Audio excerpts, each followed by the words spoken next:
Derek Whitman threw the kind of party that was really just a performance review. Labor Day weekend at his lake house, catered spread, a DJ on the dock, string lights wrapped around every tree on the property. It had the aesthetic of generosity and the soul of a scoreboard. Derek had opened his third Fitcore studio 6 months earlier, and this gathering was, in every way that mattered, a celebration of himself. His wife Cassie moved through the crowd in a way that suggested she had rehearsed it. Aunt Helen and Uncle Frank stood near the dock with the easy comfort of people who had never once questioned whether they belonged anywhere. My daughter Lily, 8 years old, stayed close to my side when we arrived. She was not shy, she was perceptive. Children read rooms the way adults pretend they do not need to. The food table was staggering, imported. Tiger shrimp on a bed of crushed ice, carved prime rib, a sushi station manned by an actual chef.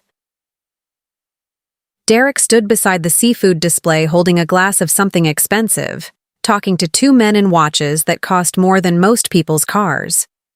Lily spotted the shrimp from across the lawn. She tugged my sleeve. "Mom, can I have some of the shrimp? They look so good." "Of course," I said. "Go ahead." She walked up to the table and reached for the tongs, perfectly polite, the way I'd raised her to be. Derek looked down at her. He looked at me. He looked back at Lily, and he smiled the smile of a man who had an audience and intended to use it. "That's imported tiger shrimp, sweetheart," he said, loud enough that both men beside him could hear every word. "That's for guests who've actually contributed to this gathering, people whose parents have real careers." Lily's hand stopped in midair. The table went quiet. Uncle Frank found something fascinating to study on the dock railing. Aunt Helen laughed, that soft, performative sound she used when she was embarrassed but refusing to show it. One of the investor types shifted his weight and looked away. The other one smirked. Derek's younger brother Brandon set his drink down and walked to the far end of the yard without saying a single word. Aunt Helen recovered quickly. "Naomi, you really should be thinking about Lily's situation more seriously. A proper home environment. You're still renting, aren't you? At this point in your life?" Uncle Frank joined in without breaking stride. "My financial advisor was telling me last week that the window for real equity building is closing for people in your generation. Choices compound. That's just the math." Derek lifted a shrimp cocktail onto his own plate. Relaxed, comfortable. "Some people just aren't wired for it," he said. "No judgment.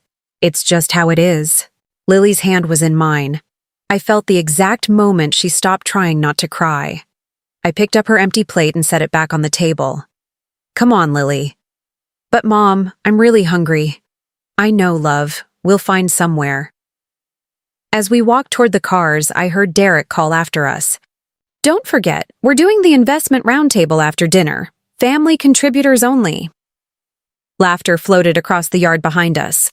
In the car, Lily cried the way children cry when they are trying to be brave about it. "Why doesn't Derek like us?" "It's not really about us, honey." "Is it because we don't have a big house like his?" I kept my eyes on the road. Derek doesn't understand our life. That's his limitation, not ours. We found a seafood shack 20 minutes down the highway, the kind of place with plastic baskets and paper menus and a kid working the fryer who clearly loved his job. Lily ordered the fried shrimp platter with extra cocktail sauce and ate every single piece. "These are so much better than his fancy ones," she said, completely serious. "Way better."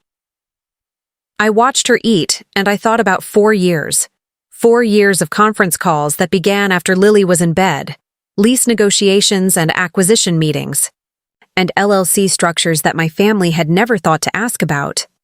Because asking would have required imagining I might be doing something worth asking about. 17 commercial properties across 3 counties, assembled quietly while everyone at Derek's table assumed I was treading water, including 2 ground-floor retail units in the Meridian complex, the same complex where Derek had signed 5-year leases for his second and third Fitcore studios, the leases he'd signed with a company called Crestline Property Holdings. My company. Lily dipped the last shrimp in sauce and grinned at me. That was enough. That night, after Lily was asleep, I sat in my home office with chamomile tea and pulled up the property management dashboard. At 11:47, my phone lit up. Derek. I read his message without unlocking it.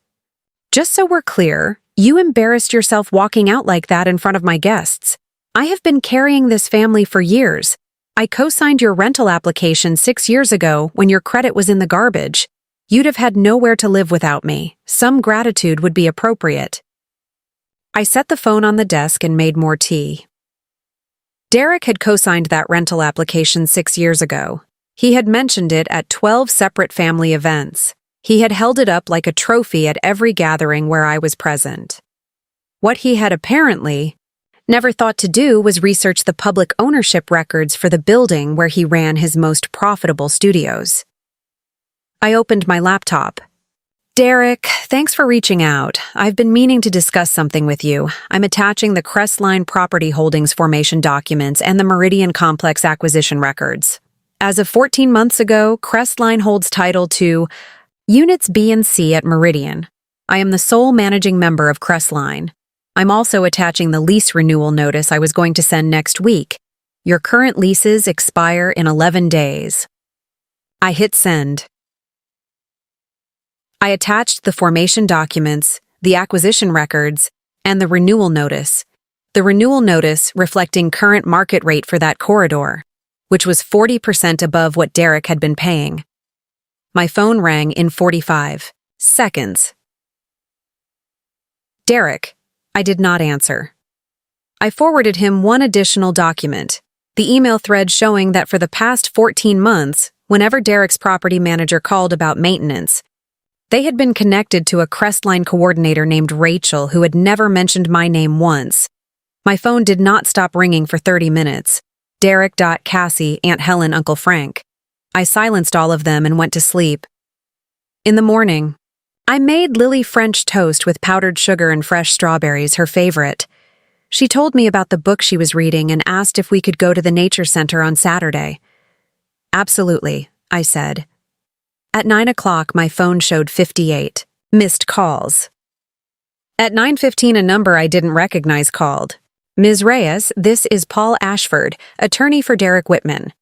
I'd like to discuss the lease renewal terms you transmitted last evening. There appears to be a significant conflict of interest given your family relationship with my client. Mr. Ashford, there is no conflict. Derek is a commercial tenant. I am a commercial property owner. He signed leases with Crestline Property Holdings, which has held title to those units for 14 months.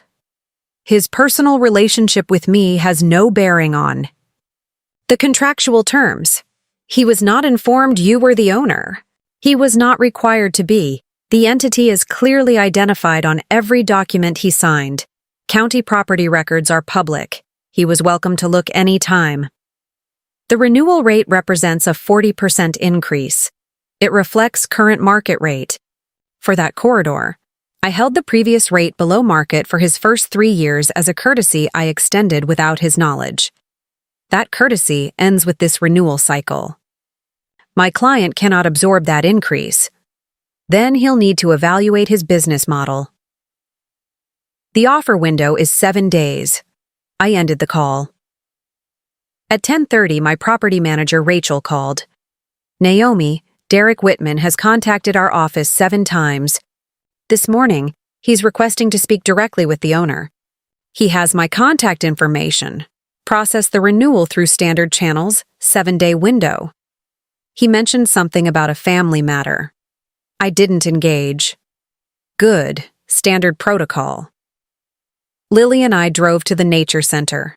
We watched an osprey hunt over the reservoir for 20 minutes. Lily narrated it in a whisper like she was hosting a wildlife documentary. I did not check my messages once. That evening, I found a voicemail from Derek. His voice was controlled, but just barely.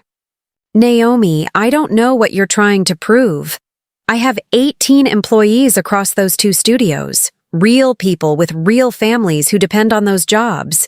If you price me out of that location, you're not just hurting me. Think about what you're actually doing. I listened to it twice. Then I called him back. He picked up on the first ring. "This is insane," he said immediately. "You've been my landlord this whole time and you never said a word. You never asked what I did for work. You asked me when I was going to get a real career." A silence. "The rate increase is too high. You know that." "I know what the market supports. I've been subsidizing your occupancy cost for over a year." "Why?" "Because your business was new, and I thought you might actually succeed. You did. Which means the subsidy is no longer necessary." "You're punishing me for what happened at the party. I'm renewing a commercial lease at current market rate. The timing is what it is." Naomi. Derek. "You looked at my 8-year-old daughter and told her she didn't belong at your table because of what I do for work. You said it in front of your guests, in front of your wife, in front of your parents." Silence. "You want to appeal to my business ethics, go ahead, but don't appeal to family. You made your definition of family very clear on Labor Day. I'll meet you halfway, 20%. The figure in the renewal document is the figure. I need more time. You have 6 days left on the offer window. After that, the units go back to the open market." A long pause. "Please," Derek said, and his voice moved into a register I had never heard from him before. Something unguarded and exposed. "Those studios are everything I've built. If I lose those locations, the whole operation falls apart. Everything I've worked for." "Then you should have considered that before you spoke to my daughter the way you did, and before you spent 4 years introducing me at every family gathering as a cautionary tale." "What do you want from me?" "I want you to sign the renewal documents. I want your employees to keep their jobs. I want your business to keep running. I don't want anything that isn't already written in that contract." "And Lily?" "That's between you and your conscience, not between you and your lease." I heard him exhale slowly. "I'll have Ashford review the final terms." 6 days, Derek." I hung up. 4 days later, signed renewal documents arrived by courier. Full terms accepted. No counteroffer. No follow-up from Ashford. Just a signature on a line that cost him a great deal more than money. 2 weeks after that, the family gathered at Aunt Helen's house for her birthday dinner. The room had a different temperature to it. Derek and Cassie arrived on time and stayed through dessert. Derek spoke less. He listened more. When Lily asked if she could have one of the dinner rolls from the breadbasket, Derek picked it up before anyone else could react and handed it directly to her. No hesitation, no performance, just a roll, passed to a child, the way it should have always been. Lily said thank you and moved on completely, unaware of what that small moment had cost him to mean. That night, tucking Lily in, she said, "Derek was actually pretty nice today." "Yeah, he was. Did you talk to him? We worked something out." "Oh." She thought about this for a moment. Business stuff made him nicer? Sometimes it does. She nodded like that was a perfectly reasonable explanation for the behavior of adults and pulled her blanket up. "I like nice better." "Me too, love."